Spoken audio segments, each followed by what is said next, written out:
Gita IAS, जहां सपनों को पंख मिलते हैं। हेलो स्टूडेंट्स, देखिए आज का एजेंडा क्या है क्लास का। The gulf war and prospects for multipolar monetary order. क्या है इसमें? देखिए अभी तक क्या हो रहा था, हम डॉलर पे डिपेंडेंट थे। हम ही क्या, सारे देश डॉलर पे डिपेंडेंट थे। अभी क्या हो रहा है, डॉलर से डी डॉलराइजेशन हो रहा है।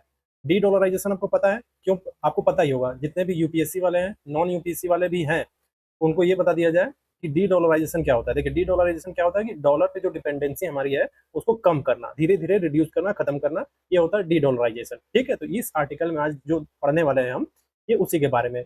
इसमें पूरा अच्छे से एक्सप्लेन किया गया है। ये श्याम श्याम सरन जी हैं, जो कि बहुत अच्छा लिखते हैं। अच्छा क्या लिखते हैं, बहुत जबरदस्त लिखते हैं ये। ठीक है, तो ये क्या है, डी डॉलराइजेशन के बारे में हम क्या देख रहे हैं, एक पैटर्न देखने वाले हैं कि डॉलराइजेशन से डी डॉलराइजेशन की तरफ कैसे बढ़ रहे हैं। और इसमें ट्रेंड भी दिखेगा, कुछ डेटा भी होगा, आपको पता चलेगा कि डॉलर पे डिपेंडेंसी धीरे धीरे कम हो रही है और आपको कुछ नई चीजें पता चलने वाली है, खासकर रसिया और चाइना के बारे में। तो शुरू करते हैं। देखिए एक एक करके देखेंगे। पहले बेसिक बातें तो बता दिया जाए जो आपको पता है। देखिए मिडिल ईस्ट, वेस्ट एशिया में युद्ध हुआ। ठीक है, कुछ भी होता है तो पूरी इकोनॉमी हिल जाती है इससे। वेस्ट एशिया में अगर कुछ हो रहा है तो ठीक है, क्यों? क्योंकि यहीं से ऑयल सप्लाई होती है लगभग, हमारे लिए तो यहीं से होती है। ग्लोबल ट्रेड का रूट है ये। ठीक, एग्जाम्पल के लिए मान लीजिए स्टेट ऑफ हॉर्मुज बंद हो जाएगा तो क्या होगा, दुनिया का लगभग 20% ऑयल सप्लाई रुक जाएगी एकदम धड़ल्ले से। ये बात आपको पता है, जो यूपीएससी वाले हैं उनको तो पता ही होगा, क्योंकि ये पिछली क्लासेस जिन्होंने देखा होगा उनको पता होगा कि बार बार मैं इसको बार बार कोट किया है कि दुनिया का लगभग 20% oil supply state of Hormuz से होता है। क्यों? क्योंकि एक चोक पॉइंट है। चोक पॉइंट क्या होता है ये भी बताया हुआ है। ठीक है, तो पेट्रोल डीजल महंगा होगा तो क्या होगा, सीधा इन्फ्लेशन होगा हमारे यहाँ। ठीक, देखिए घबराइएगा मत, जो अभी मैं ये सारी चीजें बता रहा हूँ ये पीडीएफ आपको मिल जाएगा। ठीक है, टेलीग्राम लिंक आपको देखेंगे डिस्क्रिप्शन में, वहाँ पे आपको पूरा पीडीएफ मिल जाएगा। देखिए फैक्ट क्या है, एक फैक्ट क्या है, middle east world oil supply का लगभग 30% से ज्यादा, और स्टेट ऑफ हॉर्मुज से लगभग 20% ग्लोबल ऑयल ट्रेड होता है। अब इस डेटा का क्या मतलब है, बहुत लोग आपको डेटा ऐसे आप बता के चले जाते होंगे ठीक है, कि ये डेटा है, इतना इतना परसेंट हो रहा है, तो मतलब क्या है, वर्ल्ड ऑयल सप्लाई का 30% से क्या मतलब है। अब हम इसका एक एक का डेटा को समझेंगे डिटेल में, इस डेटा को समझेंगे और फिर इस डेटा को डिटेल में समझना है। तो देखिए मिडिल ईस्ट यानी वर्ल्ड ऑयल सप्लाई का 30% से ज्यादा क्या मतलब है, इसका मतलब यह है कि दुनिया में जितना भी तेल इस्तेमाल होता है, दुनिया में जितना भी तेल इस्तेमाल हो रहा है उसका 30% से ज्यादा हिस्सा, 30% से ज्यादा हिस्सा इसी मध्य पूर्व से आ रहा है, मिडिल ईस्ट से आ रहा है। ठीक है, मिडिल ईस्ट से आ रहा है, तो मिडिल ईस्ट में कहाँ कहाँ शामिल है, कहाँ कहाँ से आएगा। प्रमुख तेल प्रोड्यूसर कंट्रीज कौन कौन सी है, सऊदी अरब से आ रहा है, इराक से आ रहा है, ईरान से आ रहा है, कुवैत से आ रहा है और यूएई से आ रहा है। तो कहाँ कहाँ से आ रहा है, यहाँ से आ रहा है, यहाँ से। ठीक है, आसान भाषा में मान लीजिए दुनिया में 100 लीटर तेल की जरूरत है, 100 लीटर की जरूरत है, दुनिया में 100 लीटर तेल की जरूरत है, तो उसमें से तेल 30 लीटर से ज्यादा मिडिल ईस्ट दे रहा है। आप समझ में आया, मतलब 100 लीटर तेल क्या है, दुनिया को जरूरत है, तो 30 लीटर जो है ये मिडिल ईस्ट दे रहा है। तो इस डेटा से अब ये 30% शेयर वाला मतलब समझ में आया कि वर्ल्ड ऑयल सप्लाई का 30% मिडिल ईस्ट से आ रहा है। तो क्या मतलब था कि 100 लीटर अगर तेल की जरूरत है पूरे दुनिया में लोगों को, तो 30% कहाँ से, 30 लीटर कहाँ से आ रहा है, केवल मिडिल ईस्ट से आ रहा है। तो अभी आपके दिमाग में ये आना चाहिए कि चलो ठीक है भाई, कि मिडिल ईस्ट से 30 लीटर तेल आ रहा है, तो बाकी 70 लीटर कहाँ से आ रहा है। ये दिमाग में क्लिक करना चाहिए हमेशा, कि जब भी कोई ऐसा बोल के चला जाए कि 30% से ज्यादा यहाँ मिडिल ईस्ट से तेल आ रहा है, तो 70% कहाँ से आ रहा है, 70% भी तो कहीं से आता ही होगा। अब हम वही देखेंगे। देखिए तो 70% कहाँ से आ रहा है, ठीक, 70% पहला नॉर्थ अमेरिका से, 25 से 30% लगभग नॉर्थ अमेरिका से आ रहा है। यूएसए क्या है, सबसे बड़ा प्रोड्यूसर है। फिर उसके बाद कनाडा, ऑयल सैंड।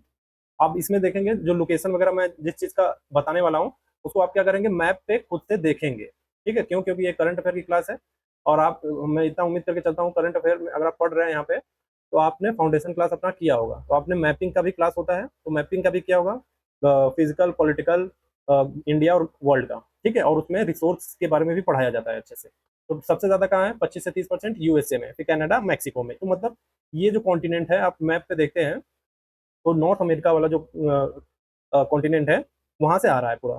ठीक है, एरिया कौन कौन सा है, टेक्सास यूएसए में है, एक है परमियन बेसिन, ठीक है, यहाँ से आता है, और है अल्बर्टा जो कनाडा में है।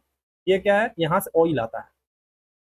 हम क्या पढ़ रहे हैं, 70% कहाँ से आता है, 30% मिडिल ईस्ट से आ रहा है, तो ठीक है 30% मिडिल ईस्ट से आ रहा है, तो 70% कहाँ से आ रहा है वो देख रहे हैं। तो 70% में से नॉर्थ अमेरिका से कुछ हिस्सा आ रहा है। अब देखिए कहाँ से आ रहा है, 10 से 12% रसिया से आ रहा है। दुनिया का दूसरा से तीसरा सबसे बड़ा प्रोड्यूसर है ये, ठीक है। साइबेरियन रीजन में इसका, साइबेरिया रीजन में ह्यूज रिजर्व है, बहुत ज्यादा रिजर्व भरा हुआ है। लोकेशन क्या है, वेस्ट साइबेरिया और आर्कटिक ऑयल फील्ड। इसको क्या करेंगे, मैप में देखना है आपको, ठीक है, कुछ नहीं करना है, सीधा मैप उठाना है, मैप पे इसको ऑनलाइन आप चेक कर लेंगे, वहां पे भी मिल जाएगा।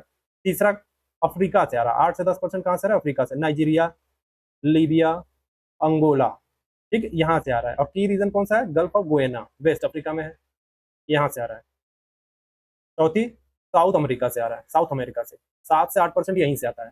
और ऑफशोर ऑयल होता है ये, Brazil, Venezuela, heavy oil reserve है यहाँ पे, ठीक है। साउथ अमेरिका का कॉन्टिनेंट पता चल गया।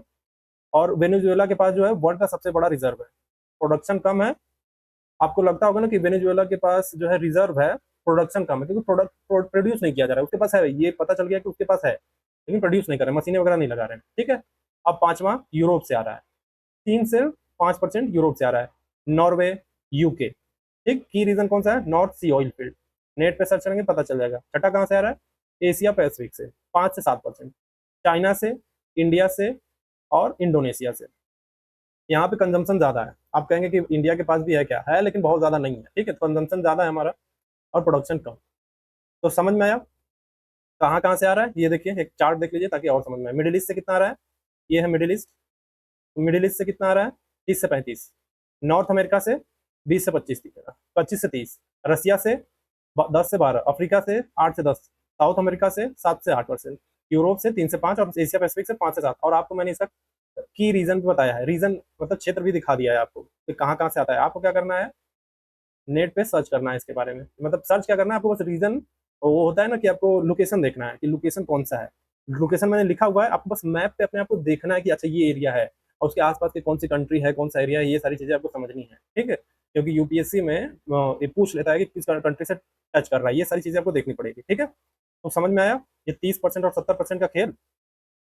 कि 30% का क्या मतलब है मिडिल ईस्ट से आने का, कि 100 लीटर की जरूरत है देश को, तो 30 लीटर कौन दे रहा है, मिडिल ईस्ट दे रहा है, और वो 70 लीटर कौन दे रहा है, और ये सब देश दे रहे हैं, North America, Russia, Africa, South America, Europe, Asia Pacific, ये सारे उस 70% को फुलफिल कर रहे हैं। ये डेटा समझ में आया होगा, यही डेटा मुझे समझाना था आपको, कौन सा, कि मिडिल ईस्ट से, ये वाला, मिडिल ईस्ट से वर्ल्ड ऑयल का, वर्ल्ड ऑयल सप्लाई का 30% से ज्यादा, समझ में आ गया। अब हमें क्या समझना है, स्टेट ऑफ हॉर्मुज से 20% ग्लोबल ऑयल ट्रेड होता है लगभग, ठीक है। तो इसका क्या मतलब है, ठीक है, अब इसको डिटेल में समझेंगे, अब इसको डिटेल में समझेंगे एक एक करके, ठीक है। 70% का गेम समझ में आया, 30% का गेम हमने समझ लिया है, ठीक है, उसको हम समझेंगे। उससे पहले एक इनसाइट देख लीजिए, oil production is equal to higher, highly concentrate. तो कहाँ पे टॉप 3 रीजन है, मिडिल ईस्ट में है, यूएसए में है, रसिया में, यानी 65 से 70% ऑयल यही कंट्रोल करते हैं। तो आपको सुनने में आता होगा ना कि वर्ल्ड लीडर है, वर्ल्ड लीडर है, यही लोग ग्लोबल ट्रेंड सेट करते हैं, ग्लोबल ट्रेड डिसाइड करते हैं क्या होगा, वो इसीलिए हो रहा है, ठीक है, कि कोई, क्योंकि ऑयल का कंट्रोल इनके पास है, क्योंकि ये ऑयल प्रोड्यूसर कंट्री है जबरदस्त तरीके से, मिडिल ईस्ट है, यूएसए है, रसिया है, तो ये क्या है, रीजन जो है global politics oil price decide करते हैं, इसीलिए मेन रीजन पता चला होगा। ये पीडीएफ अगर आपको एक बार मिल जाए तो इसको हमेशा हमेशा के लिए रख लीजिएगा, सेव कर लीजिएगा हमेशा के लिए, तो आपके लिए हमेशा काम आएगा, ठीक है, बार बार की जरूरत नहीं पड़ेगी। अब हॉर्मुज स्ट्रेट क्या है और 20% का क्या मतलब है, ठीक है, ऊपर बताया था कि स्ट्रेट ऑफ हॉर्मुज समझेंगे। देखिए, हॉर्मुज और स्ट्रेट क्या है, एक बहुत ही सकरा समुद्री रास्ता है, ठीक है, बहुत चौड़ा नहीं है, ये पर्शियन गल्फ और अरेबियन सी को जोड़ेगा। ये मैप पे देखेंगे, आपको याद करने की जरूरत नहीं है, मैप पे देखेंगे आराम से समझ में आएगा, कोई इसको याद करने वाली जरूरत नहीं है कि ये लिखा हुआ है तो उसको याद किया जाए। एक choke point, oil choke point है, अभी चोक पॉइंट क्या होता है आपको पता है, लेकिन आगे बता दिया जाएगा क्या होता है, ठीक है। तो देखिए 20% ग्लोबल ऑयल ट्रेड का क्या मतलब होता है, जब हम क्या बोलते हैं कि स्ट्रेट और हॉर्मुज से 20% ग्लोबल ऑयल ट्रेड गुजरता है, तो इसका क्या मतलब है, इसका सीधा सा मतलब ये है कि दुनिया में जितना भी तेल रोज खरीदा भेजा जाता है, ठीक है, उसका लगभग 1/5 यानी 5 में से एक हिस्सा इसी रास्ते से गुजरता है। देखिए इसका मतलब क्या है, देखिए अगर हम 20/100 करें, 20% लिखा हुआ है, 20/100 किया, अब इसको डिवाइड करिए, 20/100 करने के बाद हम इसको डिवाइड करेंगे तो क्या आएगा, 1/5। यानी मान लीजिए दुनिया में ट्रेड हो रहा है, तो स्ट्रेट ऑफ हॉर्मुज से 5 ऑयल शिप्स हैं, ठीक है, 5 दुनिया में ट्रेड हो रहा है उस शिप से, तो हर 5 में से एक शिप स्टेट ऑफ हॉर्मुज से गुजर के जाएगी, समझ में आया। ये 20% का मतलब यही है, 20/100 करेंगे तो 1/5 आएगा। ठीक है, तो मतलब 5 ऑयल शिप, एग्जांपल के लिए मान लीजिए 5 ऑयल शिप्स हैं, ठीक। तो 5 ऑयल शिप है, तो उसमें से पक्का एक एक पक्का इस स्टेट ऑफ हॉर्मुज से गुजरेगी। तो इसीलिए बोला जा रहा है स्टेट ऑफ हॉर्मुज जो है 20% ग्लोबल ऑयल ट्रेड से गुजरता है। इसी इसका मतलब यही है। समझ में आ गया? ये 5 शिप है, 1 2 3 4 5। तो इसमें से एक जो है पक्का स्टेट ऑफ हॉर्मुज से गुजरेगा ही गुजरेगा। इसीलिए ग्लोबल ऑयल ट्रेड का 20% स्टेट ऑफ हॉर्मुज कंट्रोल करता है। समझ में आ गया? इसलिए चौक पॉइंट। समझ में आया? देखिए एग्जांपल मान लीजिए, एक समझिए, मान लीजिए दुनिया में रोज 100 टैंकर तेल लेकर चल रहे हैं, ठीक है, 100 टैंकर चल रहे हैं, तो उनमें से 20 टैंकर सिर्फ स्टेट ऑफ हॉर्मुज से गुजरेगा। सिंपल। समझ में आया? तो कौन कौन ये इस देश पे, इस रास्ते पे निर्भर है, स्टेट ऑफ हॉर्मुज पे कौन कौन निर्भर है? Saudi Arab, Iran, Iraq, Kuwait, United Arab Emirates, ठीक। और ये तेल कहाँ जाता है? India, China, Japan, South Korea, ठीक है। अगर यहाँ पे अगर कुछ भी होता है स्टेट ऑफ हॉर्मुज में, तो ये देश, ये कंट्री जो है मुसीबत में आ जाएंगी। इनके यहाँ इन्फ्लेशन दिखेगा। समझ में आया? तो इनके यहाँ पक्का इन्फ्लेशन दिखेगा ही दिखेगा। अब ये 20% सिर्फ एक जगह से गुजरने वाला हिस्सा है, ठीक। तो ये 20% क्या है? एक ही जगह से गुजरने वाला हिस्सा है, यानी स्टेट ऑफ हॉर्मुज है। बाकी 80% एक ही जगह से नहीं, बल्कि दुनिया के कई कई अलग अलग रूट से चौक पॉइंट से गुजरते हैं। पिछले वाली क्लास से देखा होगा आपने मेरा, ये अगर सीरीज लगातार आप फॉलो कर रहे हैं तो आपको पता चल रहेगा कि चौक पॉइंट कहाँ कहाँ है। एक तो स्टेट ऑफ हॉर्मुज है, स्टेट ऑफ मलक्का है, ठीक। स्टेट ऑफ पनामा, पनामा आपने देखा होगा, पनामा कैनाल के पास वो हिस्सा चौक पॉइंट है। स्वेज कैनाल है, वो चौक पॉइंट है। ये सब चौक पॉइंट्स है, ठीक। अब देखिए बाकी 80% तेल कहाँ कहाँ से जाता है। ये जो बताया गया ना कि 20% हमने देख लिया कि स्टेट ऑफ हॉर्मुज से गुजरता है, यानी 5 ऑयल शिप्स है, यानी मान लीजिए 100 टैंकर है, तो 20 टैंकर स्टेट ऑफ हॉर्मुज से गुजरेगा। तो सवाल मन में आपके आना चाहिए कि 80 टैंकर कहाँ से गुजरेगा? 20 तो चलिए मान लीजिए यहाँ से एग्जाम्पल के लिए आपने 100 टैंकर बोल दिया, तो 20 टैंकर यहाँ से गुजर गए, तो 80 टैंकर कहाँ से गुजरेंगे? अब हम वही देखने जा रहे हैं कि ये 80 टैंकर कहाँ से गुजरने वाले हैं, ठीक है। इसीलिए यहाँ लिखा हुआ कि बाकी 80% तेल कहाँ से जाता है, तो सी रूट से जाता है। सी रूट्स, सी रूट, चोक पॉइंट्स। ये स्टेट ऑफ हॉर्मुज भी एक चोक पॉइंट है, तो अन्य भी ये बहुत सारे चोक पॉइंट्स होंगे, वहां से जाता है। देखिए ये है state of Malacca, state of Malacca से जाता है, ठीक है। मिडिल ईस्ट का से एशिया की तरफ, चाइना जापान जाने का दूसरा बड़ा रास्ता, लगभग 15 से 20%। दूसरा Suez canal plus Sumed pipeline, middle east से यूरोप 10 से 12%, ठीक। बाब अल मंदेब स्ट्रेट, रेड सी को इंडियन ओशन से जोड़ता है, 8 से 10% यहाँ से जाता है। पनामा कैनाल अटलांटिक को पैसिफिक ट्रेड से जोड़ता है, कम लेकिन 3 से 5% यहाँ से जाता है। ये क्या है? हम देख रहे हैं कि 20 टैंकर जो है वहां से गुजर गए स्टेट ऑफ हॉर्मुज से, तो 80 कहाँ से गुजरेंगे? 80 टैंकर कहाँ से गुजरेंगे? 80 टैंकर यहाँ से गुजर रहे हैं, एक तो 3 यहाँ हो गया, अभी और है। दूसरा पाइपलाइन से गुजरते हैं, यानी समुद्र के बिना। पाइपलाइन होते हैं ना, गैस की पाइपलाइन, वो डायरेक्ट जोड़ते हैं, ठीक है। तो बहुत सारा तेल जो है पाइपलाइन से डायरेक्टली लैंड रूट से जाता है, ठीक है। जरूरी नहीं कि समुद्र से ही जाए, पाइप लगा के पाइप के थ्रू भेज देते हैं। रसिया से यूरोप, सऊदी अरब ईस्ट से वेस्ट पाइपलाइन लगा हुआ है, यूनाइटेड स्टेट डोमेस्टिक पाइपलाइन लगा हुआ है, कनाडा से यूएस, ठीक है। ये जो है बहुत बड़ा हिस्सा है, 30 से 40%, 30 से 40% जो पाइपलाइन से तेल जा रहा है, ठीक है। लोगों को ये लगता है कि तेल जो है केवल टैंकर से जा रहा है, नहीं, पाइपलाइन का रास्ता बना हुआ है, पाइपलाइन से भी जाता है। पाइप लगा देते हैं और लैंड रूट से जाता है, और सी रूट नहीं, लैंड रूट। पाइप लगाएंगे तो लैंड पे ही लगाएंगे, कॉस्ट कम आएगा। सी में लगाएंगे तो ज्यादा खतरा रहता है, तो लैंड रूट से ये तेल जाता है। अब तीसरा है open ocean route. Open ocean route क्या है? ये किसी चोक पॉइंट पे डिपेंड नहीं करते हैं, ठीक है, कि इस चोक पॉइंट से गुजरना पड़ेगा। जैसे स्टेट ऑफ हॉर्मुज हो गया, स्टेट ऑफ मलक्का हो गया, सुएज कैनाल हो गया, ठीक है, बाब अल मंदेब हो गए, तो पनामा कैनाल हो गया, यहाँ से नहीं गुजरना है इसको। सी रूट का क्या मतलब है? आप नॉर्थ अमेरिका का कॉन्टिनेंट देखते हैं, ये नॉर्थ अमेरिका है, ये यूरोप है, ठीक। ये साउथ अमेरिका है, ये है अफ्रीका, ठीक। तो ये क्या बीच का क्या है? पूरा ओपन ओशियन है पूरा। तो नॉर्थ अमेरिका से सीधा यूरोप, ठीक। ये नॉर्थ साउथ अमेरिका से सीधा यूरोप, या अफ्रीका से सीधा नॉर्थ अमेरिका। ये इस तरीके से ट्रेड हो सकता है, सीधा सीधा, बीच में कोई ना स्ट्रेट है ना कुछ है। तो ये क्या है? ओपन ओशियन है, ओपन ओशियन रूट है पूरा, ठीक। तो कुछ ऑयल क्या है बिना किसी चौक पॉइंट के सीधे ओशियन से जाता है। तो यूनाइटेड स्टेट से यूरोप, ब्राजील से एशिया, वेस्ट अफ्रीका से यूरोप, यूएस, ये सब क्या है 20 से 30% संभालते हैं। आपको डाइवर्सिटी दिख रही है? आप लोग अभी तक पढ़ रहे होंगे स्टेट ऑफ हॉर्मुज के बारे में, तो यही सब केवल पढ़ रहे थे कि सी कैसे जाएगी, टैंकर कैसे जाएंगे, नाव कैसे जाएगी, इसी पे परेशान थे, ठीक। लेकिन यहाँ पे क्या दिख रहा है? हमें डाइवर्सिटी दिख रही है ना। बताना ये यही था कि कोई भी चीज़ पढ़िए तो खुल के पढ़िए, थोड़ा विस्तार से पढ़िए, ढंग से पढ़िए, ताकि सारी चीज़ें आपको दिखाई देने लगे, समझ में आए कि क्या क्या है, क्या क्या ऑप्शन है। तो क्या क्या ऑप्शन दिखा, एक तो चोक पॉइंट वाले ऑप्शन दिखे, एक पाइपलाइन वाला ऑप्शन दिखा जो लैंड रूट से जा रहा है, तीसरा एक ओपन ओशियन रूट है, ठीक है, जहाँ पे कोई चोक पॉइंट से कोई लेना था मैंने, खुला ओशियन है, एक दूसरे से सीधे आराम से जा रहा है, ठीक है। अब देखिए एग्जाम्पल समझने के लिए, अगर दुनिया का 100% ऑयल ट्रेड मान लीजिए 20% सिर्फ स्टेट ऑफ हॉर्मुज से है, तो बाकी 80% कहाँ से जा रहा है? एक स्टेट ऑफ हॉर्मुज केवल एक चौक पॉइंट है, और अन्य चौक पॉइंट्स भी हैं, तो मलक्का स्वेत से जा रहा है, पाइपलाइन से जा रहा है, डायरेक्ट ओशियन रूट से जा रहा है। और डायरेक्ट ओशियन रूट का क्या मतलब है? एक चौक पॉइंट पे नहीं आता है, ठीक है, किसी पे डिपेंडेंट नहीं है, इसी हिस्से से जाना है, जैसे स्टेट ऑफ मलक्का से जाना है, स्टेट ऑफ हॉर्मुज से जाना है, वो सीधा खुला ओशियन है, एक कॉन्टिनेंट से सीधे दूसरे कॉन्टिनेंट पे चले जाए, ये खुला हुआ, ठीक। तो यानी हॉर्मुज इंपॉर्टेंट है, लेकिन पूरी दुनिया जो है उस पर डिपेंडेंट नहीं है, ये बताना जरूरी था। 20% जा रहा है, 20% जा रहा है, लेकिन 80% कहाँ से जा रहा है ये भी पता होना चाहिए, ठीक है। अब कुछ चीजें आप मैप पे अपने आप से ढूंढेंगे, ठीक है, आप मैप पे देखने के लिए, तो आपको पता चल गया कि 20% यहाँ से जा रहा है, तो 80% कहाँ से जा रहा है, ये बहुत सारे लोग अवॉइड करते हैं इसको बताना।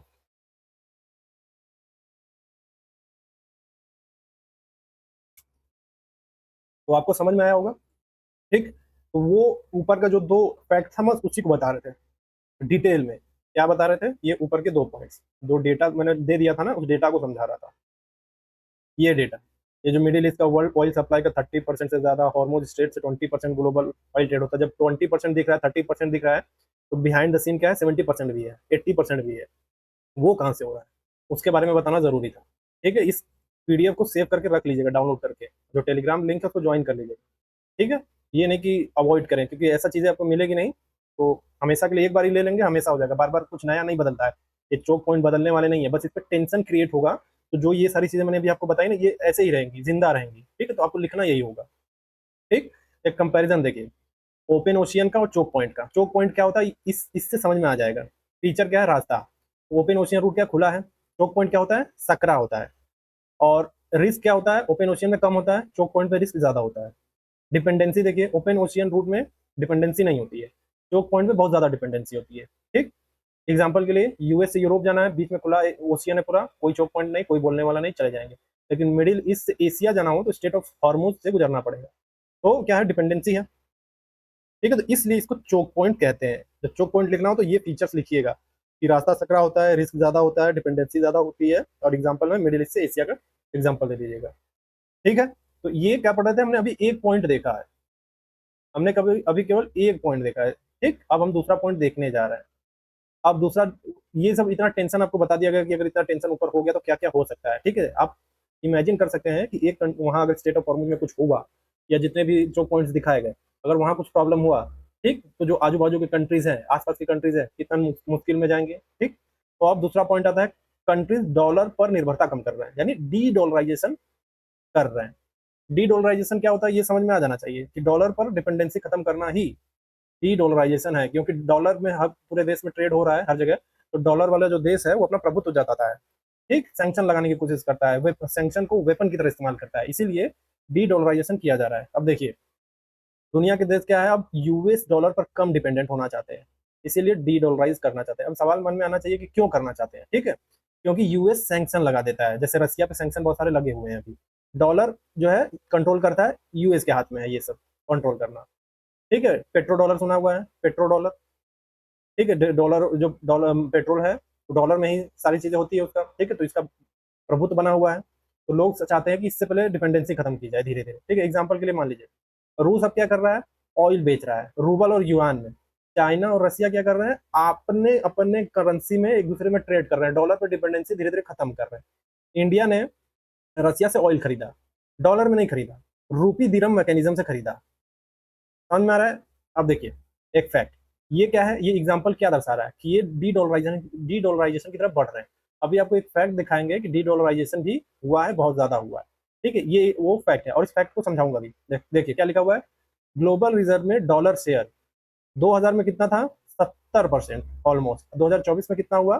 58% घट रहा है, मतलब 58% हो गया है। मतलब ये ट्रेंड क्या दिख रहा है, अब डॉलर लोग नहीं रख रहे हैं, बैंक क्या है, डॉलर नहीं रख रहे हैं, ठीक है, डॉलर में अपना स्टोर कम कर रहे हैं, तो ये क्या है, घट रहा है, 58% हो रहा है। अब इसका मतलब क्या है, अब इस डेटा को समझना जरूरी है कि ग्लोबल, आपके दिमाग में ये आना चाहिए ग्लोबल रिजर्व का क्या मतलब है, ये डेटा क्या है, 70% था 58% हो गया, थोड़ा विस्तार में समझाओ, तो विस्तार में समझिए। ग्लोबल रिजर्व क्या होता है? देखिए, दुनिया के देशों के जो सेंट्रल बैंक्स हैं, जैसे रिजर्व बैंक ऑफ इंडिया हमारे बैंक का है, रिजर्व ऑफ आरबीआई, तो सेंट्रल बैंक क्या है, अपने पास जो विदेशी मुद्रा फॉरेन करेंसी रखते हैं, ठीक है, उसे कहते हैं ग्लोबल रिजर्व। अब उस रिजर्व कैसे यूज होते हैं? ठीक, इंपोर्ट करने के लिए वो रिजर्व कैसे यूज होता है? हम कुछ इंपोर्ट करते हैं जैसे ऑयल, गोल्ड वगैरह, करेंसी क्राइसिस से बचने के लिए, इंटरनेशनल ट्रेड स्टेबलाइज करने के लिए, इन सब चीजों के लिए हम करते हैं रिजर्व। ठीक, ग्लोबल रिजर्व समझ में आया कि आरबीआई जैसे सेंट्रल बैंक, मतलब हमारा आरबीआई विदेशी मुद्रा रखते हैं, ठीक है, किस लिए रखते हैं? इंपोर्ट करने के लिए, करेंसी क्राइसिस से बचने के लिए, इंटरनेशनल जो ट्रेड वगैरह हो तो वो स्टेबलाइज रहे, उसके लिए करते हैं। अब इसमें एक वर्ड और यूज होता है, डॉलर शेयर। ठीक, ग्लोबल शेयर में, ग्लोबल रिजर्व में डॉलर शेयर। तो डॉलर शेयर का क्या मतलब है? देखिए, 2000 में 70%, 2024 में 58%। तो इसका मतलब है कि 2000 में दुनिया की रिजर्व का 70% हिस्सा यूएस डॉलर में था। ठीक, रिजर्व जो आरबीआई वगैरह हमारे सेंट्रल बैंक रखते हैं वो रिजर्व, ठीक, ताकि इंपोर्ट कर सके, करेंसी क्राइसिस से बच सके, इन सब चीजों के लिए तो डॉलर रखा जाता था 70% हिस्सा। यही हिस्सा घटकर 2024 में कितना हो गया? 58%। ठीक, यानी इसका मतलब क्या है? कंट्रीज पहले जितना डॉलर रखती थी अब नहीं रखना चाहती, मतलब डॉलर पर डिपेंड नहीं है अब, डॉलर पर डिपेंडेंसी इनकी खत्म हो रही है। अब देखिए, तो ये डॉलर क्यों डोमिनेट करता था? पहले लोग डॉलर रखते थे इतना 70% तक, अब धीरे धीरे कम हो रहा है, लेकिन रखते क्यों थे इतना? ये 70% हिस्सा तक रखते क्यों थे डॉलर रिजर्व में हमारे सेंट्रल बैंक? देखिए, इसका मतलब ये है कि क्यों इतना पावरफुल बन गया? क्योंकि ब्रिटेन वुड्स एग्रीमेंट के बाद डॉलर ग्लोबल करेंसी बन गया था। ठीक है, ब्रिटेन वुड्स आप पढ़ते हैं फाउंडेशनल क्लास में। ये जो मैं बता रहा हूँ आईआर और इकोनॉमी से जाएगा, तो आपका आईआर अपने, मैं उम्मीद कर रहा हूँ फाउंडेशनल क्लास आपने देखा होगा, पढ़ा होगा, और इकोनॉमी का भी। ठीक, दूसरा ऑयल ट्रेड यानी पेट्रो डॉलर सिस्टम डॉलर में होता था। ठीक, यूएस इकोनॉमी स्ट्रांग थी और स्टेबल थी, और इंटरनेशनल मॉनेटरी फंड आईएमएफ और वर्ल्ड बैंक जैसे इंस्टीट्यूट भी डॉलर सेंट्रिक है। ठीक है, ये चार चीजें बहुत इंपॉर्टेंट पॉइंट्स है कि डॉलर इतना डोमिनेट क्यों करता है। ठीक है, तो आप ये चार पॉइंट आप लिख देंगे तो आपके उत्तर का जो है ताकत बढ़ जाएगी कि ब्रिटेन वुड्स एग्रीमेंट के बाद डॉलर ग्लोबल करेंसी बन गया, ऑयल ट्रेड डॉलर में होता था, यूएस इकोनॉमी स्ट्रांग है, स्टेबल है, आईएमएफ वर्ल्ड बैंक जैसे इंस्टीट्यूट भी डॉलर सेंट्रिक है। ठीक, तो इसलिए हर देश डॉलर रखना जो है सेफ समझता था। इसीलिए ये जो दिख रहा है ना 70% हिस्सा हमारे जो सेंट्रल बैंक थे रिजर्व में रखते थे यूएस डॉलर में, ये कारण ये है, डोमिनेशन का भी कारण ये है और रिजर्व रखने का भी कारण ये है।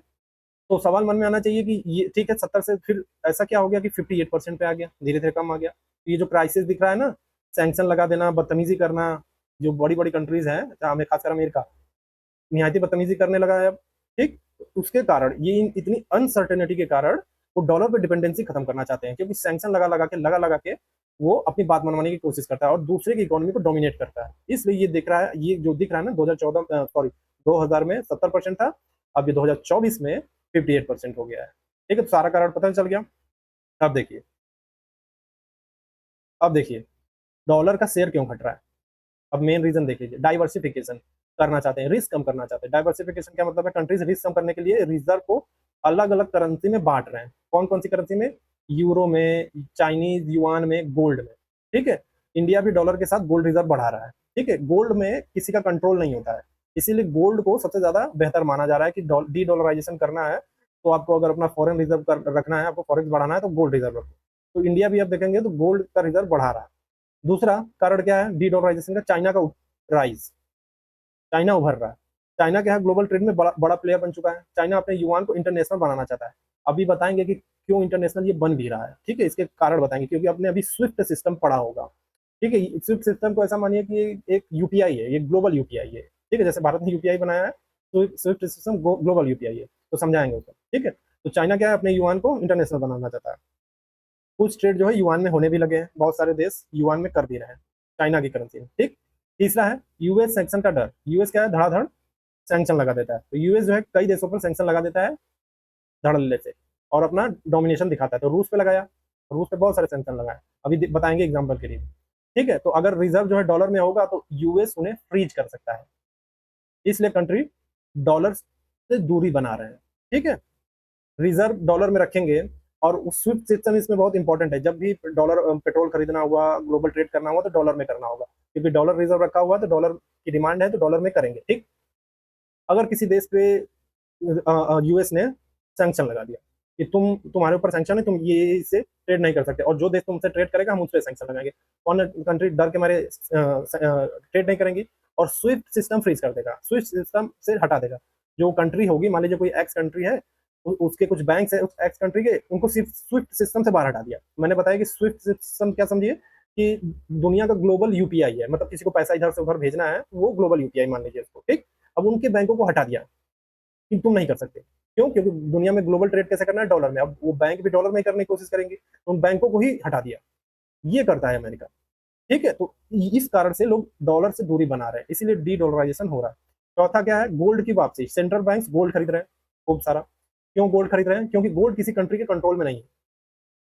गोल्ड, ये ध्यान में रखिएगा, गोल्ड गोल्ड जो है किसी कंट्री के कंट्रोल में नहीं होता है, इसीलिए लोग अब डॉलर पे नहीं, गोल्ड रिजर्व रखने की कोशिश कर रहे हैं, ठीक है। सेफ एसेट है और इंडिपेंडेंट है, सेफ एसेट, इंडिपेंडेंट। पांचवा क्या रीजन है डी डॉलराइजेशन का, रीजनल ट्रेड एग्रीमेंट। अब कंट्रीज क्या है, आपस में करेंसी में, अपने करेंसी में ट्रेड कर रहे हैं आपस में, ठीक। एग्जांपल के लिए इंडिया रसिया जो ट्रेड है ये रूपी रूबल में होता है, और रसिया चाइना का क्या होता है, रूबल और युआन में कंट्री आपस में ट्रेड कर रहे हैं, ठीक है। ये सबसे इंपॉर्टेंट पॉइंट्स है, ठीक है, कि डॉलर से डॉलर शेयर क्यों घट रहा है, ठीक। डाइवर्सिफिकेशन करना चाहते हैं, चाइना का उठना, यूएन सैंक्शन का डर है, और गोल्ड की वापसी है, और रीजनल ट्रेड है। ये पांच कारण है जिसकी वजह से ये डी डॉलराइजेशन की तरफ बढ़ रहा है। क्या डॉलर खत्म हो जाएगा, मन में सवाल आना चाहिए। तो ये सब जो हो रहा है, तो क्या डॉलर खत्म हो जाएगा? तो जवाब है नहीं। डॉलर अभी क्या है, नंबर वन बना हुआ। अभी 70% से कितना हुआ है, कम हुआ है, 50 अराउंड हुआ है, ठीक। लेकिन फिर भी अभी नंबर वन, ठीक। 58% शेयर बहुत बड़ा होता है। क्यों? क्योंकि यूएस फाइनेंशियल सिस्टम बहुत स्ट्रांग है। डॉलर जो है ग्लोबल ट्रस्ट सिंबल है, अभी भी इंटरनेशनल ट्रेड अभी भी मोस्टली डॉलर में ही होता है, ठीक है। लेकिन एक बात ध्यान में रखनी है कि डी डॉलराइजेशन हो रहा है, लोग धीरे धीरे डॉलर को नकार रहे हैं, आगे बढ़ रहे हैं, ठीक है। मेन कारण समझ में आ गया। अब एग्जाम्पल के लिए समझ लीजिए, अब छोटा सा एक एग्जाम्पल लेंगे, समझ लीजिए। मान लो पहले, मान लीजिए पहले 10 लोग थे, 7 लोग सिर्फ डॉलर रखते थे, 70%। अब 10 में से 5 से 6 लोग डॉलर रखते हैं, यानी 58%। बाकी लोग यूरो युआन गोल्ड रख रहे हैं। मतलब क्या है, मोनोपोली खत्म हो रही है, मोनोपोली से मल्टी करेंसी सिस्टम शुरू हो रहा है। ये क्या देख रहे हैं हम, ट्रेंड, पैटर्न। जब ग्लोबल इकोनॉमी में कुछ होता है ना, तो हम पैटर्न ट्रेंड देखने की कोशिश करते हैं क्या हो रहा है। मोनोपोली से मल्टी करेंसी सिस्टम की तरफ बढ़ रहा है, मतलब मोनोपोली किसी की खत्म हो रही है और मल्टी करेंसी सिस्टम आ रहा है, तो एक व्यक्ति का धाक नहीं चलेगा अब, ठीक। पहले 7 लोग डॉलर रखते थे, अब 5 से 6 लोग रख रहे हैं, मतलब बस वही है। समझ में आया?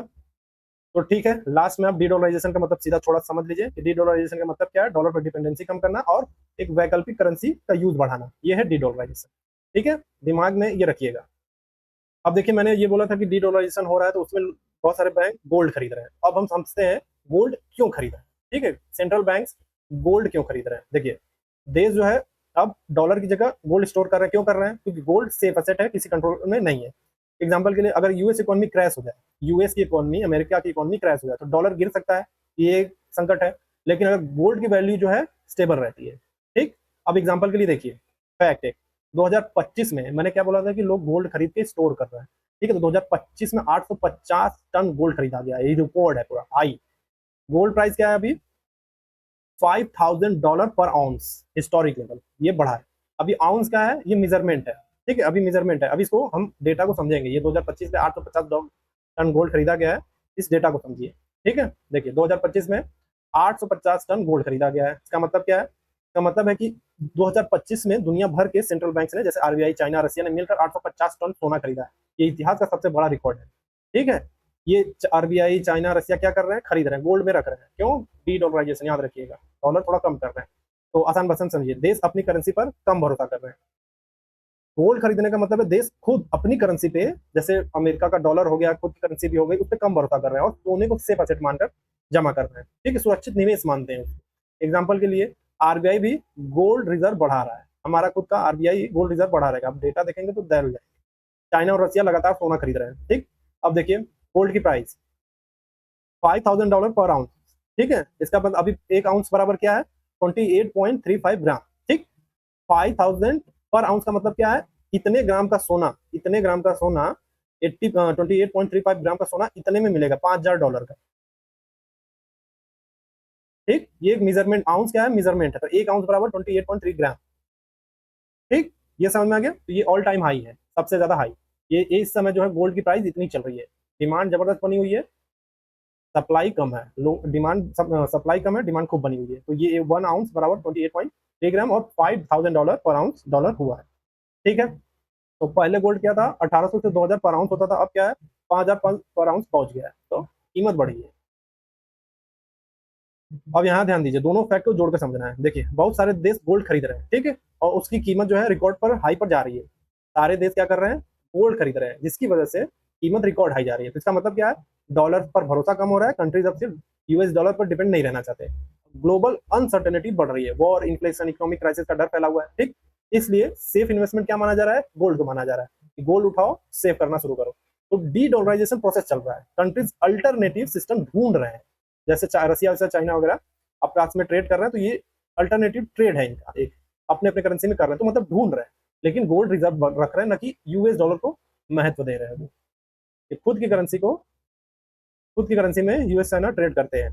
ठीक, एग्जाम्पल के लिए देखिए, अगर बैंक सिस्टम अनस्टेबल हो जाए या डॉलर की वैल्यू गिरने लगे, तो कंट्री क्या करेंगी, गोल्ड खरीदेंगी, क्योंकि उसकी वैल्यू स्टेबल रहती है, क्योंकि कोई कंट्री कंट्रोल नहीं करती। ठीक, तो record gold buying plus gold price $5,000 का मतलब क्या है, दुनिया में डर और अनसर्टेनिटी बढ़ रही है। जब ये ऐसा आप पढ़े ना कि गोल्ड की प्राइस बहुत तेजी से बढ़ती जा रही है, बढ़ती जा रही है, और रिकॉर्ड लेवल लोग गोल्ड खरीद रहे हैं, तो इसका मतलब ये है कि अनसर्टेनिटी बढ़ रही है। कंट्रीज जो है डॉलर छोड़कर सेफ एसेट की तरफ बढ़ रहे हैं, डॉलर रिजर्व नहीं रख रहे हैं, गोल्ड खरीद रहे हैं, और गोल्ड को रिजर्व किया जा रहा है। समझ में आ गया। अब देखिए, हम चौथा पॉइंट देखने जा रहे हैं, यूएस इकोनॉमी की कमजोरी। देखिए, यूएस की जो इकोनॉमी है बाहर से स्ट्रांग दिखती है, लेकिन अंदर से रिस्की है। अब मैंने क्या बोला, बहुत बड़ा स्टेटमेंट दे दिया कि बाहर से तो काफी स्ट्रांग दिख रही है, लेकिन अंदर से रिस्की है। क्यों, क्योंकि अमेरिका पे, यूएस पे $36 ट्रिलियन का कर्जा है। समझ में आ रहा है, $36 ट्रिलियन का कर्जा है। और एआई में यूएस इतना इन्वेस्ट कर रहा है, इतना इन्वेस्ट कर रहा है, और वहां की कंपनियां इतना जबरदस्त तरीके से एआई में इन्वेस्ट कर दी है कि अगर ये कोलैप्स किया एआई वाला सिस्टम, ठीक है, जो इतना इन्वेस्टमेंट कर दिया उसका रिटर्न नहीं मिला, तो एक बबल बनेगा, फटेगा। तो एआई स्टॉक में बबल बन रहा है। क्यों मैं बोल रहा हूँ कि अंदर से रिस्की है, बाहर से स्ट्रॉन्ग दिख रहा है, एक तो 36 ट्रिलियन डॉलर का कर्ज में है, दूसरा एआई स्टॉक में बबल बन रहा है। अब बबल फटेगा, तो आपको याद है 2008 में हाउसिंग बबल हुआ था, हाउसिंग कैसे कोलैप्स किया था सब, तो पूरे वर्ल्ड में क्राइसिस आया, वैसा ही क्राइसिस आ सकता है। एग्जाम्पल के लिए 2008 का हाउसिंग बबल, और अभी क्या है, AI bubble. Nvidia, open AI एक इकोसिस्टम हाइप कर रहे हैं खूब ज्यादा, रिस्क ज्यादा है। अगर बबल फूटेगा तो ग्लोबल क्राइसिस पक्का आएगा। तो बाहर से स्ट्रॉन्ग दिख रहा है, लेकिन अंदर से कमजोर है। क्यों, क्योंकि ये पहला पॉइंट कर्ज में है। $36 ट्रिलियन आम नहीं होता, बहुत ज्यादा होता है। अब देखिए, $36 ट्रिलियन का मतलब समझिए, यूएस सरकार ने उधार ले रखा है, बहुत ज्यादा ले रखा है, मतलब 3,000 लाख करोड़ रुपए से ज्यादा। अगर $36 ट्रिलियन को रुपए में कन्वर्ट करेंगे तो क्या होगा, 3,000 लाख करोड़ रुपए से ज्यादा इसने क्या रखा है, कर्ज ले रखा है। फॉर एग्जाम्पल, मान लीजिए एक आदमी है, बाहर से अमीर दिखता है, बड़ी गाड़ी है, बड़ा घर है, लेकिन उस पर जो है कर्ज है। वो रिच दिखता है पर फाइनेंशियली कमजोर है। वो ऊपर ऊपर से खूब मतलब कर्ज ले ले लेके अपने आप को चमकाया हुए है, और अंदर से कमजोर है, क्योंकि कर्जा भी चुकाना है। ठीक, तो यूएस के साथ भी यही है, इकोनॉमी बड़ी है लेकिन कर्ज भी ज्यादा है। ठीक, रिस्क क्या है, ब्याज चुकाने में बहुत बहुत बड़ा पैसा जा रहा है इसका। अमेरिका इंटरेस्ट चुकाने में पैसा बहुत ज्यादा खर्च कर रहा है। अगर इनकम कम होगी तो क्या होगा, क्राइसिस आ जाएगा, क्राइसिस आना पक्का हो जाएगा। समझ में आया। अब पांचवा पॉइंट देखिए, पेट्रो युआन। अभी एक नया वर्ड सुन लिया आपने, आपने अभी तक पेट्रो डॉलर सुना था, पेट्रो युआन क्या है। अब देखिए समझिए, पहले ऑयल ट्रेड सिर्फ डॉलर में होता था, ठीक है, तो पेट्रो डॉलर बोलते थे। अब चाइना क्या चाहता है, वो ऑयल ट्रेड में युआन में हो, मतलब ऑयल ट्रेड जो है युआन में हो, इसे कहेंगे पेट्रो युआन।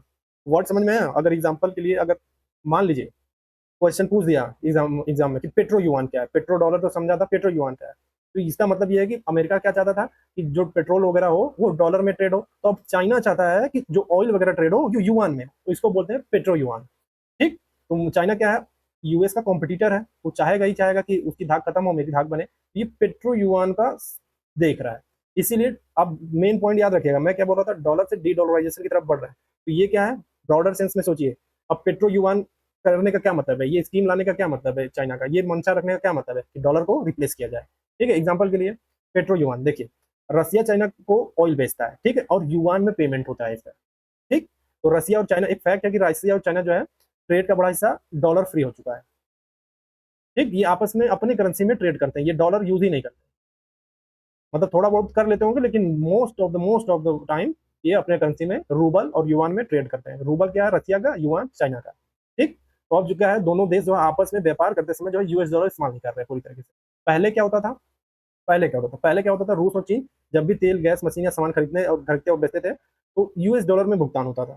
ठीक, यानी जो है चीन को रूस को पैसा देना है तो पहले डॉलर खरीदना पड़ता था, फिर वही डॉलर रूस को दिया जाता था। अब क्या हो रहा है, अब क्या कर रहा है, रूस और चीन जो है सीधे अपनी करेंसी में ट्रेड कर रहे हैं, रसिया रूबल में, चाइना चाइना यूआर में कर रहा है। ठीक, एग्जाम्पल के लिए मान देखिए, समझिए, चीन क्या है, रूस से तेल खरीदता है, पहले डॉलर में पेमेंट होता है, अब सीधे युआन में पेमेंट हो जाता है। ठीक, मान लीजिए चीन को रूस से 1,000 रुपए के बराबर तेल खरीदना है तो पहले क्या है, युआन को डॉलर में बदलना, फिर डॉलर रूस को देता था। अब क्या है, युआन सीधे रूस को दे देता है, मतलब युआन में पेमेंट हो जाता है, रूस ले लेता है। ठीक, तो बीच से डॉलर हट गया, तो ये क्या है, डॉलर फ्री ट्रेड।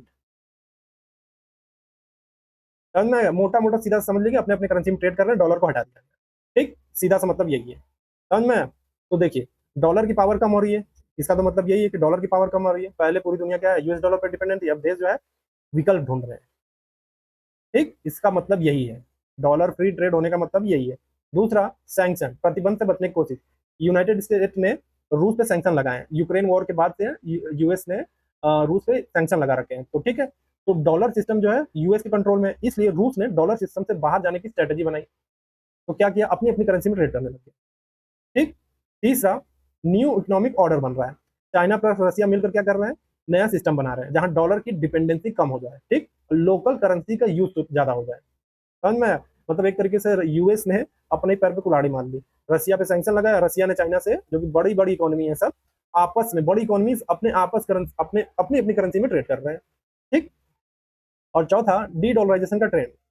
ठीक है, इस प्रोसेस को क्या बोलेंगे, मतलब ये जो डॉलर को रिप्लेस कर रहे हैं तो उसको डी डॉलराइजेशन ही बोल रहे हैं। तो धीरे धीरे डॉलर को ग्लोबल ट्रेड से हटाने की कोशिश कर रहे हैं। ठीक, अपने एक फाइनल समझ बना लीजिए कि रसिया और चाइना क्या है, अब यूएस डॉलर को बाईपास करके सीधे अपनी करेंसी में ट्रेड कर रहे हैं। ठीक, ताकि यूएस कंट्रोल खत्म हो जाए और खुद की इकोनॉमी की पावर बढ़ा लेंगे। समझ में आया? अब छठा, अब सबसे छठा पॉइंट, सैंक्शन का। सैंक्शन को इकोनॉमिक वेपन की तरह इस्तेमाल कर रहे हैं, वेपनाइजेशन कर रहे हैं इसका। इससे पहले वाली वीडियो में मैंने वेपनाइजेशन के बारे में बात किया था और डिटेल में किया था। समझिए, यूएस डॉलर को वेपन की तरह यूज करता है यूएस। ठीक, कैसे, स्विफ्ट सिस्टम से निकाल देता है। स्विफ्ट सिस्टम समझ रहे हैं, मैंने बोला था स्विफ्ट सिस्टम क्या है, ग्लोबल यूपीआई है, सबको अपना पैसा यहाँ से वहां भेजना है एक देश से दूसरे देश में, तो स्विफ्ट सिस्टम का इस्तेमाल करते थे। स्विफ्ट सिस्टम किस पे डिपेंड है, डॉलर में। आप ग्लोबल वगैरह आप ट्रेड करेंगे ग्लोबल में, एक पैसा इधर भेजना है दूसरी जगह भेजना है तो किस में करेंगे, डॉलर में करेंगे, तो स्विफ्ट सिस्टम से निकाल देता है। ठीक, बैंकिंग सिस्टम ब्लॉक कर देता है, ये वेपन की तरह इस्तेमाल करता है इसको। एग्जाम्पल के लिए 2022 में जो है, रसिया के बहुत सारे बैंक को स्विफ्ट सिस्टम से बैन कर दिया। ठीक, डॉलर ट्रांजेक्शन ही बंद हो गया उनका पूरा। रिजल्ट क्या हुआ, रसिया ने एक अल्टरनेटिव सिस्टम बनाया। ठीक है, अब ये उस अल्टरनेटिव सिस्टम के बारे में बात करेंगे, पहले स्विफ्ट सिस्टम समझ लीजिए। अभी मैंने क्या किया था, मोटा मोटा बताया कि ग्लोबल एक यूपीआई सिस्टम है। ठीक है, तो स्विफ्ट क्या है, एक ग्लोबल मैसेजिंग नेटवर्क है। इसे क्या है, दुनिया के 200 प्लस देशों के 11,000 से ज्यादा बैंक आपस में पैसे भेजते हैं। ठीक, तो जैसे व्हाट्सएप से मैसेज भेजते हैं वैसे ही स्विफ्ट से पेमेंट इंस्ट्रक्शन भेजे जाते हैं और वहां से पैसे निकाल लिए जाते हैं। ठीक है, तो स्विफ्ट से निकाल देना क्या होता है, अगर किसी देश को स्विफ्ट से हटा दिया जाए तो क्या होगा, उसके बैंक इंटरनेशनल पेमेंट नहीं कर सकते, यानी सैंक्शन लगा दिया ना, इंपोर्ट एक्सपोर्ट ऑलमोस्ट रुक जाता है और डॉलर यूरो ट्रांजेक्शन बंद हो जाता है। मतलब क्या है, देश ग्लोबल इकोनॉमी से डिस्कनेक्ट हो जाता है। तो रसिया को, यूएस ने रसिया के साथ ऐसा ही किया। ठीक है, वो पूरी तरीके से ग्लोबल इकोनॉमी से डिस्कनेक्ट हो गया। तो रसिया ने किया क्या, रसिया ने अपना खुद का स्विफ्ट सिस्टम जैसा ही एक टेक्नोलॉजी बनाई थी। ठीक है, अब देखिए एग्जांपल के लिए देख लीजिए कि रसिया को स्विफ्ट सिस्टम से बैन किया 2022 में, तो क्या हुआ था उस वक्त 2022 में, यूक्रेन वॉर के बाद यूएस प्लस यूरोपियन यूनियन ने रसिया के कई बैंक को स्विफ्ट सिस्टम से हटा दिया। फैक्ट क्या है कि रसिया के 300 billion USD foreign reserve freeze हो गए। ठीक है, रूबल शुरुआती दिनों में 30 से 40% तक गिर गया। कई ग्लोबल कंपनी जैसे McDonald, Visa, Mastercard exit कर गए। समझ में, ये फैक्ट है, जब रसिया पे सैंक्शन लगा तो ये प्रॉब्लम उसको फेस करना पड़ा। ठीक, तो रसिया ने अल्टरनेटिव सिस्टम बनाया। ठीक, कौन सा सिस्टम बनाया, रसिया ने स्विफ्ट के बदले अपना सिस्टम डेवलप किया, उसको बोला जाता है SPFS सिस्टम। रसिया का खुद का पेमेंट नेटवर्क बनाया। 2024 तक 20 से प्लस देशों के कुछ बैंक जुड़ गए इसके साथ। ठीक है, अभी ये क्या है, SPFS, ये जैसे स्विफ्ट सिस्टम है ना, वैसे ही रसिया ने अपना बना लिया एक सिस्टम।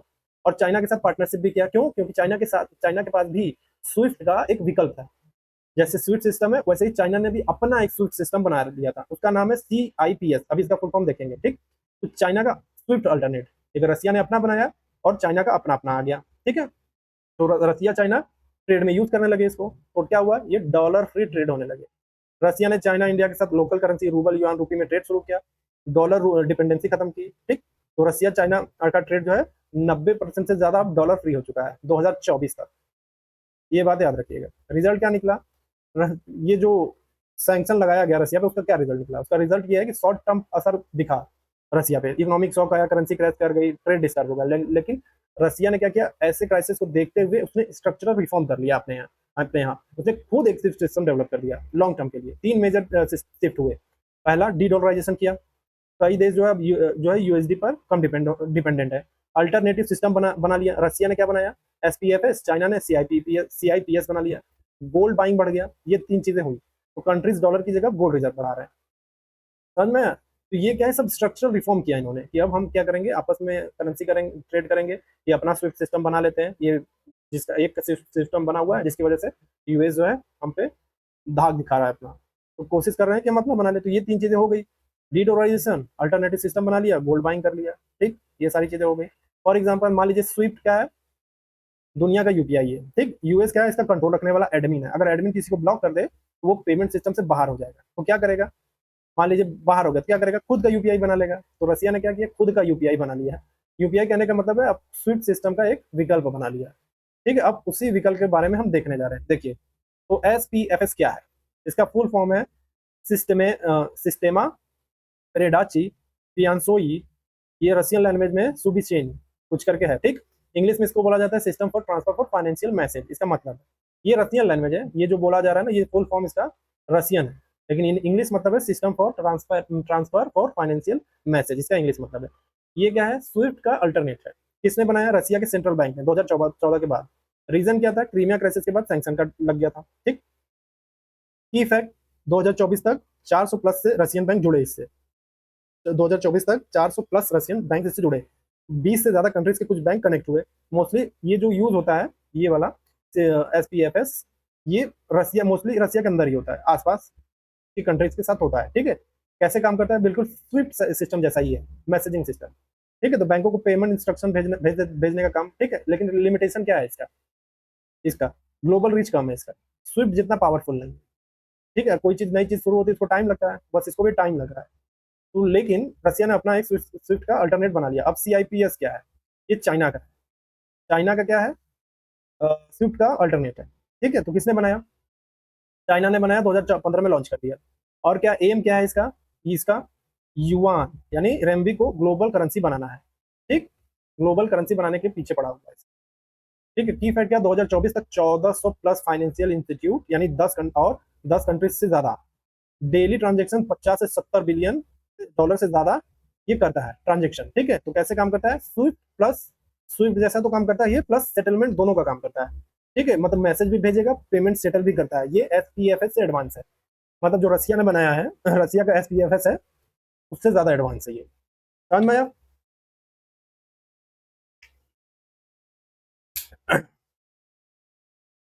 पेमेंट सिस्टम रसिया से ज्यादा एडवांस बनाया हुआ है ये चाइना वाला, ठीक है। एक कंपैरिजन देखिए, SPFS और CIPS और स्विफ्ट का। SPF कब आया रसिया वाला, 2014, चाइना का कब आया, 2015। स्विफ्ट क्या है, 1973 से, ये 1973 से चल रहा था स्विफ्ट, यानी लंबा टाइम हो गया, इसलिए मेच्योर हो गया। अभी ये जो नया नया बना हुआ है, 15, अभी बहुत ज्यादा नहीं हुआ है, 10 साल हुआ है, सबको मोटा मोटा 10 साल हो गया है, तो अभी डेवलप करने में ज्यादा टाइम लगेगा, लेकिन जब करेगा पक्का फ्यूचर में ये लोग डोमिनेट करेंगे। रीच क्या है, रसिया वाले का लिमिटेड है, चाइना का क्या है, ग्रोइंग है, ग्लोबल है, मतलब चाइना रसिया वाले से ज्यादा है, और ये स्विफ्ट फुल्ली ग्लोबल है। पर्पस क्या है, बैकअप सिस्टम है ये, ठीक, ये स्विफ्ट का बैकअप सिस्टम है।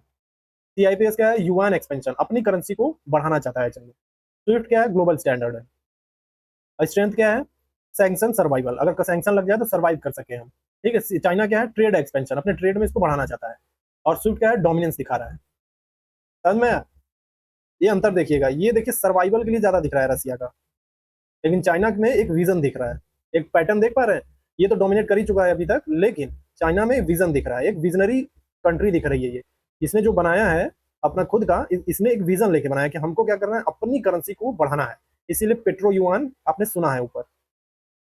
समझ में आ गया? तो एसपीएफ क्या है? इमरजेंसी सिस्टम है रसिया के लिए, और सीआईपीएस क्या है? एक्सपेंशन सिस्टम है चाइना के लिए। ठीक। अब इम्पैक्ट देखिए, डॉलर डोमिनेंस चैलेंज, कंट्रीज अब यूएसडी से हटकर ट्रेड करेंगे, मल्टीपोलर फाइनेंशियल सिस्टम बनेगा। अब सिर्फ स्विफ्ट पे नहीं होगा, मल्टीपल सिस्टम होगा, क्योंकि रसिया का भी बना, चाइना ने भी बना लिया, अभी स्विफ्ट सिस्टम चल रहा है, अभी और देश होंगे वो भी बनाएंगे। तो इंडिया के क्या करे? इंडिया के लिए मौका है। ठीक है, रूपी ट्रेड सिस्टम डेवलप कर सकता है, जैसे चाइना ने किया ना, अपना अपना स्विफ्ट का एक अल्टरनेट बनाया। इंडिया को भी क्या करना चाहिए? एक अल्टरनेट बनाना चाहिए। ठीक। तो रूपी ट्रेड सिस्टम डेवलप कर सकता है। देखिए, रसिया ने क्या किया? एसपीएफएस इसलिए बनाया क्योंकि स्विफ्ट से निकलने जाने का खतरा था, उसको निकाल देने का खतरा था। चाइना ने किसने बनाया? क्योंकि ग्लोबल फाइनेंस में यूएस को चैलेंज करना चाहता है, ये उसका कॉम्पिटिटर है, इसलिए उसमें विजन भी दिख रहा है। समझ में आ गया आपको? तो इंडिया को भी ऐसा कुछ बनाना है, बनाना ही बनाना है। सातवीं बात, ब्रिक्स करेंसी इनिशिएटिव, ब्रिक्स देश है, ठीक है, ब्रिक्स कंट्री मिलकर नई करेंसी बनाना चाहते हैं। फाइनल बात याद रखिएगा, डॉलर से डी डॉलराइजेशन, हम उसी एजेंडा को रख के देख रहे हैं सारी चीजें। ब्रिक्स कंट्री मिलकर नई करेंसी सिस्टम बनाना चाहते हैं। ठीक। मेंबर्स इसमें कौन से हैं? ब्राजील, रसिया, इंडिया, चाइना, साउथ अफ्रीका। बहुत सारे नए देश भी हैं, ईरान, यूनाइटेड स्टेट अमीरात और इजिप्ट एक्सेट्रा और भी। ठीक है। गोल क्या है? डॉलर का अल्टरनेट बनाना, विकल्प बनाना। ये ब्रिक्स देश मिलके डॉलर का एक विकल्प बनाना चाहते हैं। ठीक। अब आठवीं बात, क्रिप्टो करेंसी का रोल। क्रिप्टो सिस्टम क्या है? एनोनिमस है, कंट्रोल करना मुश्किल है। ईरान एग्जांपल के लिए ईरान और रसिया जो है क्रिप्टो यूज कर सकते हैं ट्रेड में। ठीक है, ये है फैक्ट। क्या है? ब्लॉकचेन ट्रांजेक्शन है, ये ट्रेस करना कठिन है, मुश्किल है, और गवर्नमेंट कंट्रोल लिमिटेड है। ठीक। मैं क्या बता रहा हूँ? डॉलर से डी डॉलराइजेशन का, तो ये सब क्या है? अल्टरनेट दिख रहा है, क्रिप्टो करेंसी। ब्रिक्स कंट्री क्या कर रहे हैं? विकल्प बनाने की कोशिश कर रहे हैं। और चाइना अपना बना चुका है सिस्टम, रसिया अपना सिस्टम बना रहा है, अपने करेंसी में ट्रेड कर रहे हैं। तो पैटर्न दिख रहा है, पैटर्न दिख रहा है कि नहीं दिख रहा है? ये डी डॉलराइजेशन हो रहा है धीरे धीरे। ठीक है, जब आप लिखेंगे तो ये सब जब लिखेंगे तो आपका उत्तर जबरदस्त होता जाएगा। चौथा क्या है? मल्टीपोलर मॉनेटरी सिस्टम बनेगा। ठीक। क्या है? दुनिया जो है एक करेंसी पर डिपेंडेंट नहीं रहेगी, फ्यूचर में मल्टी करेंसी पे जाएगी। डॉलर पे रहेगी, यूरो पे रहेगी, यूरान यूज कर सकती है, और भी अदर कंट्री यूज करेगी। एग्जांपल के लिए एशिया में युआन हो सकता है चले, यूरोप में यूरो, और यूएस में डॉलर, मतलब मल्टीपल ऑप्शन मिल जाएंगे आपको। तो अब सवाल आता है कि इंडिया को क्या करना चाहिए इन सब चीजों में? पहले तो यही करना चाहिए कि स्विफ्ट सिस्टम जैसा कुछ अपना भी बनाए। सारे कंट्रीज ने बनाया है, यूपीआई ने भारत ने बहुत अच्छा बनाया है, लेकिन अपना भी स्विफ्ट सिस्टम जैसा बनाना चाहिए अपनी रुपये को एक्सपेंड करने के लिए। ठीक है, ताकि मोनोपोली, एक व्यक्ति का मोनोपोली खत्म हो, जो स्विफ्ट सिस्टम का मोनोपोली है ना, वो खत्म हो।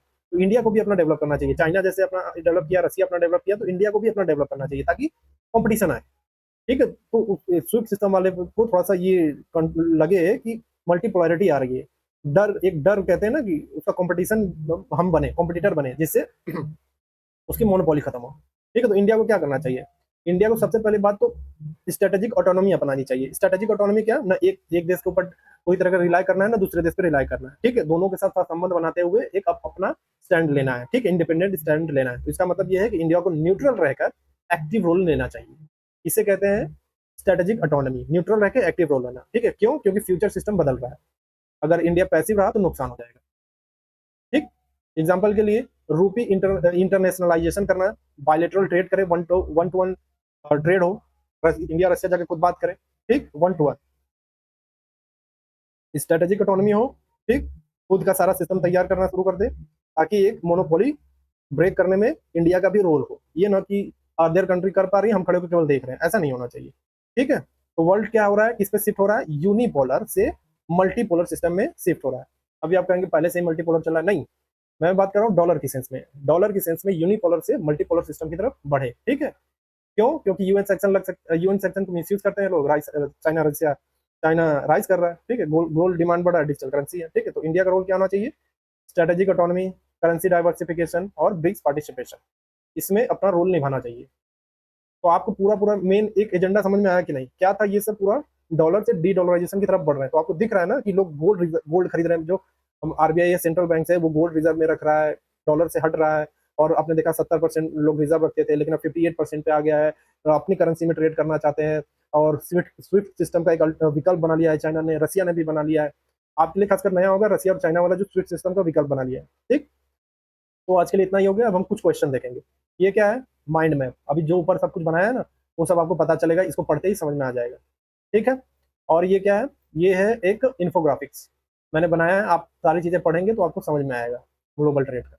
ठीक है, ये आपको मिल जाएगा पीडीएफ में, लिंक देख लीजिएगा, आपको समझ में आ जाएगा। अब देखिए प्रीलिम्स का क्वेश्चन देख लेते हैं। पहला क्या है? डी डॉलराइजेशन के संदर्भ में निम्नलिखित कथनों पर विचार कीजिए। पहला है, यह प्रक्रिया है जिसमें देश अमेरिकी डॉलर पर निर्भरता कम करते हैं।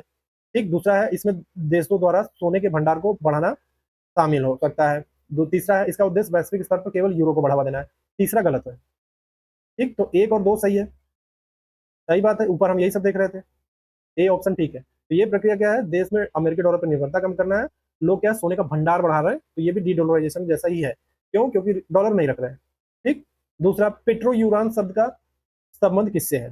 ठीक। चीन द्वारा सोने का निर्यात, तेल व्यापार में युआन का उपयोग, क्रिप्टो करेंसी आधारित भुगतान प्रणाली, यूरोपीय संघ की मुद्रा नीति। बी ऑप्शन, तेल व्यापार में युआन का उपयोग, पेट्रो युआन, पेट्रो में पेट्रोल। ठीक। तीसरा, निम्नलिखित में से कौन सा यूएन सैंक्शन का प्रमुख उपकरण है? Swift system, gold reserve control, dollar dollar based payment system. तो कौन सा है? Swift system, gold reserve control करना। ठीक है। तो क्या होगा? ए ऑप्शन होगा, 1 और 3, डॉलर बेस्ड पेमेंट सिस्टम बनाना और स्विफ्ट सिस्टम। ठीक। तो क्या है, निम्नलिखित में कौन सा यूएन सैंक्शन का प्रमुख उपकरण है? ये उपकरण। समझ में आ गया? 1 और 3। ठीक है, समझ में आ गया। यूएस सैंक्शन का प्रमुख उपकरण है। यूएस सैंक्शन का प्रमुख उपकरण से मतलब है कि यूएस जो है सैंक्शन लगाने के लिए किस उपकरण का इस्तेमाल करता है? स्विफ्ट का इस्तेमाल करता है, dollar system based payment system का इस्तेमाल करता है। इसलिए ए और 1 और 3 सही होगा। गोल्ड रिजर्व कंट्रोल नहीं है यूएस के कंट्रोल में, किसी भी देश के कंट्रोल में नहीं है, इसलिए 1 और 3 सही होगा। ठीक। अब चौथा, ब्रिक्स क्या है? ब्रिक्स समूह के संदर्भ में निम्नलिखित तत्वों पर विचार कीजिए। पहला, यह एक सैन्य संगठन गठबंधन है। इसका उद्देश्य वैश्विक वैश्विक आर्थिक सहयोग बढ़ाना है। यह एक वैकल्पिक मुद्रा प्रणाली विकसित करने पर विचार कर रहा है। ठीक है। तो क्या कौन सा होगा? 2 और 3 सही होगा। सैन्य गठबंधन नहीं है ये। ठीक। तीसरा, पांचवा, मल्टीपोलर मॉनेटरी ऑर्डर क्या अर्थ है? ये हमने पढ़ा था अभी। तो इसका मतलब क्या है? केवल एक वैश्विक मुद्रा का प्रभुत्व, गलत। 2 देशों के बीच मुद्रा का व्यापार, गलत। कई मुद्राओं को वैश्विक वित्त में उपयोग, ये सही है। जब भी मैंने बोला मल्टीपोलर मॉनेटरी ऑर्डर क्या है, तो इसका मतलब यही है, कई मुद्राओं को वैश्विक वित्त में उपयोग करना। ठीक है। ये सी वाला हिस्सा सही होगा। तो 5 क्वेश्चन हमने देख लिए, और ये कुछ की वर्ड्स हैं जिनको आपको याद रखना है, जैसे de dollarization, gold buying, BRICS, petro yuan, multipolar system, ये याद रखिएगा। मेंस का क्वेश्चन देख लीजिए। वैश्विक अर्थव्यवस्था में अमेरिकी डॉलर के प्रभुत्व में कमी और बहुध्रुवीय मौद्रिक व्यवस्था यानी मल्टीपोलर मॉनेटरी ऑर्डर की और बढ़ते रुझान का विश्लेषण कीजिए। इस संदर्भ में भारत की भूमिका और रणनीति का समालोचनात्मक मूल्यांकन कीजिए। 250 शब्द है। ये मेंस का क्वेश्चन है, आपको लिखना है। ठीक। कैसे लिखना है? नीचे सब कुछ दिया हुआ है, इंट्रोडक्शन, क्या क्या आप लिखेंगे, सारी चीजें। यूएस सैंक्शन का misuse, US debt, gold buying by central bank, China rise, petro yuan, crypto, digital alternative, ये सारी चीजें। ठीक है। ये बॉडी का पार्ट 2 है, मल्टीपोलर मॉनेटरी ऑर्डर, ये सारी चीजें आप इसमें मेंशन करेंगे। ठीक है। फाइनेंशियल स्टेबिलिटी, ये सारी चीजें। Body part 3, strategic autonomy, rupee internationalization, BRICS participation, bilateral trade agreement, balance between US and global south, challenges for India, rupee weak global currency, dependency on import oil, geopolitical pressure, US versus China. Conclusion.